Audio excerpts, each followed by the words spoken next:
Tom Brokaw was the anchor of NBC Nightly News for more than 20 years, and he has covered nearly every major news story since the 1960s. Now, a veteran journalist, Tom Brokaw is out with a new book, and he takes a look at what happened to the American dream.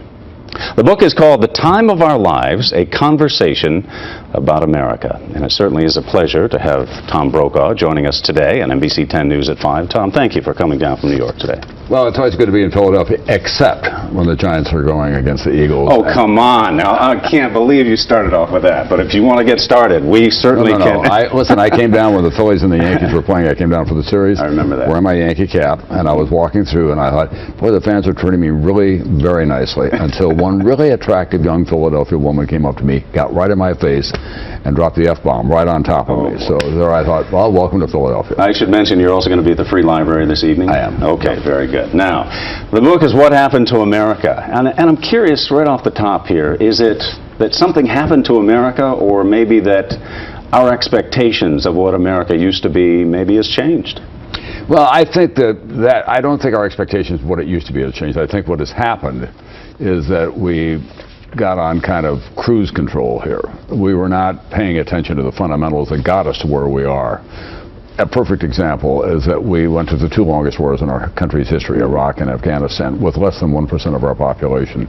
Nothing was asked of the rest of us, those of us who stayed home. If we didn't have somebody involved, we didn't even have to think about it. No extra taxes, no sacrifices whatsoever. They've cost a lot more financially than what the administration promised, and certainly for those families who sent young people over there who are coming home either gravely damaged physically or emotionally or too often in body bags. It's been a terrible price for them to pay, way out of proportion to their place in our society. So that's just one example of the kind of thing I think we need to be paying more attention to. I understand that one of the messages in your book is that maybe we as Americans should become more involved with our governments. If we're not satisfied, do you think we've lost that spirit, that despite this Occupy movement recently, that we're not getting involved? Well, you know, we have very low voter turnout, as you know. If we get to 50%, we're really happy. That's kind of disgraceful in the most robust democracy in the world. Occupy Wall Street or Occupy whatever is drawing attention to it. It's not very well organized. They really have not been able to achieve a lot of what their goals are, because it's not entirely clear what their goals are. They go all the way across the spectrum. The better demonstration of how you can have an impact if you get organized is the Tea Party. Tea Party played by the rules. They got really angry, they got organized, they got to Washington, they stayed on message. They're driving the debate on the Republican side way out of proportion to their numbers. That's a demonstration of what the power of organization can do. So I know there are other people out there who want to find the middle ground, for example, or a higher ground of some kind. And I keep waiting for some of them to get organized. You know, after the Vietnam War, or during the Vietnam War, there were the demonstrations that you were just referring to. You covered them, had a front row seat. Because of the opposition to the war and to the federal government's stance on the war, why do you think there wasn't a similar outcry in the Iraq War, which now a lot of people look back on as in saying it was a long mistake?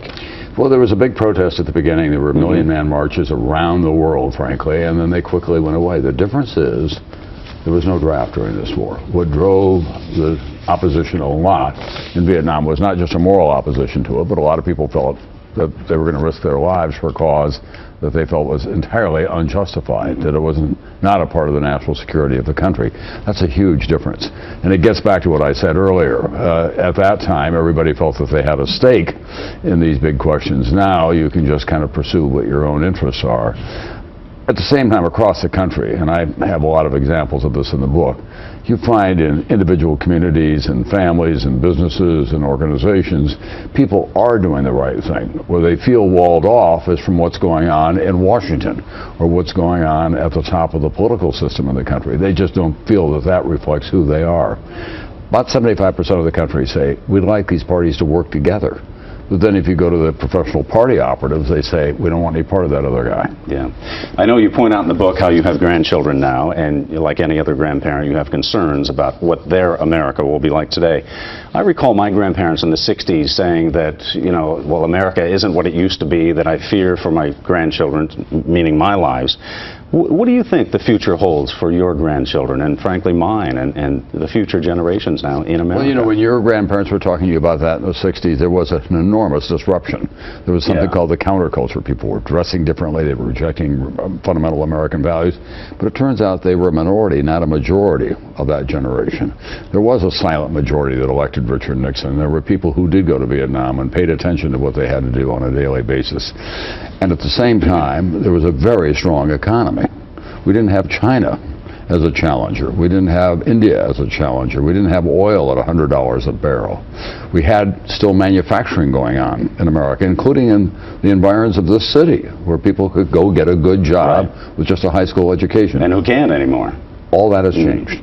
And therefore, we have to deal with the objective realities as they now exist. Doesn't mean we'll be defeated by them. It just means that we have to adjust in a lot of ways to these new realities. By the way, I should point out, let me hold that book up here again. I should point out you'll be at the Free Library of Philadelphia here. What time is that tonight that you'll be talking about your book? Later on tonight? I will be. I'll be doing a lecture and then taking Q&A, or what I like to say, if you've got answers, I'll be happy to hear those as well. Okay. Well, Tom, interesting book, and I especially enjoyed the segment where you're talking about your father and the orange juice and the wine. And I'll leave it at that, and people can get the book and read it. It's very amusing. I enjoyed it. Thank you. Thank you for coming in. Thanks very much. Appreciate it. It's good to see you again, too. And we'll be right back.